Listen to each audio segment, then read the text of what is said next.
Last September, we had a chance to test the Philips 43PUS7505 TV, which in our opinion is one of the best and yet reasonably priced smaller screen TVs.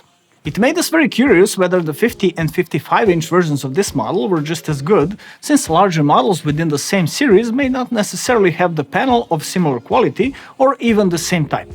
Instead of the answer to that question, we may have gotten something better.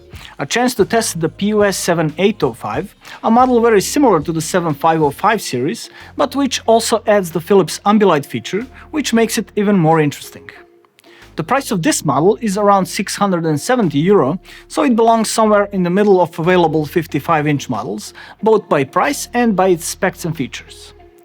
For many of those looking for a new 4K smart TV, models like this one are often an optimal choice, so let's see what exactly Philips 7805 has to offer. Appearance-wise, this TV has a fairly basic design and somewhat resembles Philips' The One model, with simple lines and medium thin grey plastic bezels, and only a Philips logo on the front.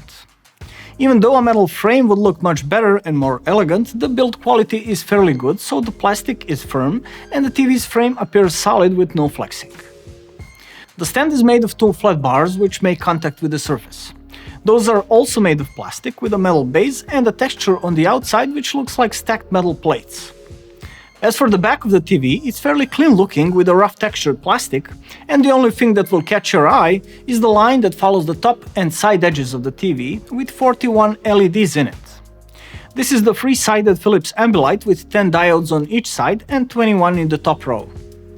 Another notable thing on the back are two connector sections, a large one on the bottom with two HDMI 2.0 ports, one USB 2.0, antenna and satellite connectors, LAN port and optical audio output, while a smaller one placed on the side for easy access holds another HDMI 2.0, one USB 3.0, service port, 3.5mm headphone jack and a CI plus 1.4 card slot. As for the display, even though it's not explicitly noted in the specs sheet, this model comes with a 55-inch IPS panel, but keep in mind that that may not be the case for the same model in a different size, or one of the similar models with the model number beginning with 78, which appear to have identical specs. With this particular model, you do get the advantage of IPS panels in a form of great viewing angles, and though at first we thought that the image got a bit darker when viewed from the side, turns out it was just due to the screen being somewhat more reflective, so the results may vary depending on the position of the TV and the windows in the room.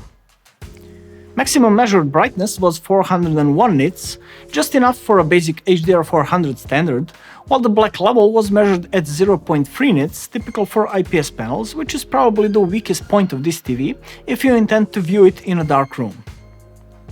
Therefore, the effective contrast, although not on a VA level, is pretty good for an IPS, with a solid 1215:1. The price range that this model belongs in is still too low to expect local dimming features, so the Philips 7805 is able to control only the overall brightness level, which in certain scenarios might increase the contrast to about 3130:1. Practically, with this dynamic contrast, darker scenes will get better black levels, while brighter scenes will use maximum brightness. The problem is with scenes that have high dynamic range, in which the contrast will be limited to what the panel is able to deliver natively. Therefore, do not expect much of HDR capabilities from this model. You get SDR either way, but the image is quite decent for SDR, with a color display that we expect from a good IPS with no quantum dot enhancement. The gamut that this TV is able to display was measured at 64.2% of DCI-P3, which is not much considering that, judging by specs, the panel should be 10 bits, with no mention of FRC. As for color accuracy, the most accurate display is measured in movie mode, with the delta E deviation of decent but not great 4.4. Subjectively, the best looking modes are natural and standard, and the settings menu gives you very detailed options for fine-tuning the image, so you can adjust it to your liking. Speaking of modes, the TV also comes with monitor and game modes for connecting to PC and consoles, and the measured input lag in game mode was a very decent 19.1 milliseconds. One of the strongest points of this model is the Philips P5 Perfect Picture Engine Image Processor, which is one of the better solutions of its kind on the market, which elevates the image quality of this model with very good motion processing, image upscaling and HDR mapping in different formats, including Dolby Vision and HDR10+. Another absolutely unique feature which augments the viewing experience is the Ambilight. This exclusive feature found only on Philips TVs consists of three-sided backlight on this model, which projects the light on the wall behind the TV that is interactive with what's happening on the screen. The effect of this is that during some action scenes you will get the impression of being in the middle of the action, with explosions lighting up the wall in certain corners of the screen, so that the atmosphere that Ambilight creates is more than just a gimmick, but a really cool and useful feature. Of course, Ambilight can also react to the beat of the music or be used as a static ambient light, and therefore be useful even when you're not watching the TV. Also, it can connect to the Philips Hue light, so if you own that already or want full immersion, Ambilight can be expanded with additional lights. As for the sound that this TV offers, it is quite decent, even good at this price, with a solid bass response, which unfortunately does not extend into the sub-bass range. Predefined sound profiles for music, movies, dialogue, etc. range from good to not exactly well optimized for their intended use, so we recommend that you just stick to the personal profile and adjust the sound to your taste. There's a pretty nice set of options that will allow you to do that, among which we like the AI-controlled equalizer the most, which adjusts the sound balance on the go for specific content that you're listening to, and does it well. If you prefer manual control, there's a 5-band equalizer, plus options for a decent surround virtualization, which includes Dolby Atmos, as well as automatic Dolby volume leveler, which will handle the annoyingly loud commercials when you're watching a game or a movie on TV. As for the smart capabilities, unlike some higher Philips models like the one, 55PUS7805 uses SAFI OS platform, which we consider a decent solution. It's nowhere as feature-rich as Android, but on the plus side, it does offer a much better performance than Android models, even on a fairly modest MediaTek MT5806 quad-core processor with 2GB of RAM and 4GB of storage.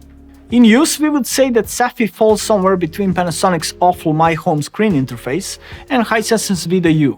The app selection is almost identical as on the aforementioned solutions, and many other similar mainly web-based ones, with a fair number of apps ranging from not very useful to completely useless, and some pretty basic 8-bit games. YouTube, Netflix, Deezer and Amazon Prime are there though, along with some less popular video services, plus you also get a few IPTV apps which will allow you to watch many TV and cable channels around the world with a proper subscription. You can also play files on your local network, as well as those on a USB drive, plus it's possible to wirelessly share the screen from your mobile phone or a PC, but unfortunately only in 720p resolution, which does not look too good. The interface is fairly simple, with one line that lets you select between picture sources, TV programs, apps, search and settings, while a line below changes its contents depending on what you have selected above. The only complaint we have is that in order to access the settings menu, it's necessary to call the home screen and select the required option, which in case you're, say, watching YouTube, means that you would need to exit the app. Thankfully, a quick selection of picture, sound and Ambilight modes can be done on the fly, so after the initial few days of tweaking, you probably won't be visiting a full menu that often. Controlling the TV is done via a remote, which is more convenient than it looks, and comes with a fair number of keys with a short travel and precise click. The remote also allows for voice control through Amazon Alexa, and curiously, you can also update its firmware within the menu that handles the updates for the TV's OS. When the remote is not at hand, there's also a mini joystick under the bottom right edge of the TV, which will allow you to perform some basic functions, like turning the TV on or off, changing the source or a channel, and controlling the volume. All things considered, Philips 55PUS7805 is a model for those users who are looking for a solid image quality that will remain the same when viewed from any angle, excellent image processing, essential smart capabilities, and something special in the form of Ambilight. 7805 is one of the most affordable Ambilight models, so if you like this feature, and we're sure you do, this TV is a ticket to the world of interactive lighting. Ambilight is definitely something that sets this TV apart from LG and Sony models in around €670 price range. Compared to some of the more affordable models, which may offer an objectively better image quality, Philips also offers better image processing and viewing angles, so if these things sound like something you would prefer, this might be a TV for you. That would be all for this review, but we invite you to share your thoughts on this TV with us in the comments below. Let us know how you like it, and would Ambilight be something that would influence your decision to get a Philips TV? We hope you enjoyed this video enough to give us a thumbs up and maybe consider subscribing to our channel for more interesting reviews. Keep watching Bench House, my name is Ivan, and I'll see you next time.